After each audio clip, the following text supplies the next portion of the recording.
Cleopatra, the Last Queen of Egypt, by Megan and Nanako.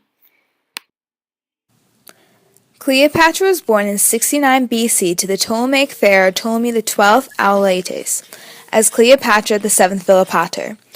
When Ptolemy XII, her father, died in 51 BC, Cleopatra was forced to marry her younger 10-year-old brother Ptolemy XIII and rule Egypt, or Aegyptus, jointly with him. During her reign, Cleopatra murdered two of her siblings in order to keep the power over the Ptolemaic Egyptian Empire, a Ptolemaic Imperium, at the same time that Rome was preparing to become an empire. In 49 BC, she was forced to flee Egypt for Syria, the Provincia Syria, under the Romans, to avoid dying at the hand of her brother. The following year, she raised her own army and came back to Egypt to overthrow her brother. She killed her brother and became co-regent with another one of her brothers, Ptolemy XIV. Julius Caesar arrived in Egypt in 48 BC after chasing Pompey there. Cleopatra smuggled herself in to see him by wrapping herself in a rug. The two then became lovers. In 46 BC, Cleopatra gave birth to Julius Caesar's son, Ptolemy Caesar, or more commonly, Caesarion. They were invited to Rome with Caesar, which led to even more public resentment towards Caesar. When Caesar was assassinated in 44 BC, Cleopatra and Caesarion fled back to Egypt, where Ptolemy VIII died under mysterious circumstances. She then became co-regent with Caesarion.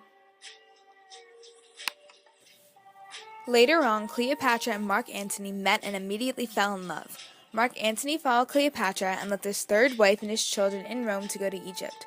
Although some Romans, such as Cicero, who said Reginam Odi, that he could not stand the queen, despised Cleopatra, Mark Antony and Caesar found her both to be beautiful and fascinating. Cleopatra associated herself with the goddess Isis. Mark Antony associated himself with the Greek god Dionysus, known as Bacchus to the Romans. Cleopatra gave birth to twins, Alexander Helios, meaning the sun, and Cleopatra Selene, meaning moon, after Antony left Egypt.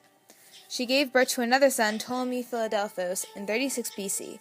Finally, in 37 BC, Antony and Cleopatra met in Antioch and were married in a ritualistic way that was not recognized by the Romans. Antony gave Cleopatra control over Cyprus and the coast of Lebanon, which were once a part of Ptolemaic-controlled land. Sadly, in 30 BC, Cleopatra committed suicide by an asp, or a snake bite. There are many theories on her death. Caesarion attempted to ascend the throne as Cleopatra had wanted following her suicide. Octavian, not yet ready to return to Rome and in trying to ensure his position as imperator, sought to take control over all of Egypt and end the Ptolemy dynasty. Caesarion was captured by Octavian's men and was supposedly strangled to death. This marked the end of the Ptolemy dynasty, but not the end of Cleopatra's legacy. Her reign as the pharaoh of Egypt has inspired many writers, such as Shakespeare, films, and plays to retell her story. Cleopatra is depicted in modern-day pop culture too, especially in Halloween costumes and music videos like Katy Perry and Anne Hathaway. Lastly, we have 5 questions. Why did Cleopatra feel the need to kill her siblings while they were both co-rulers over Egypt? Why did Cleopatra flee to Syria in 49 BC? Who caused her to flee? What goddess did Cleopatra associate herself with? What is she the goddess of? What lands did Antony give to Cleopatra to control? Who succeeded Cleopatra as pharaoh of Egypt after her suicide? What happened to them?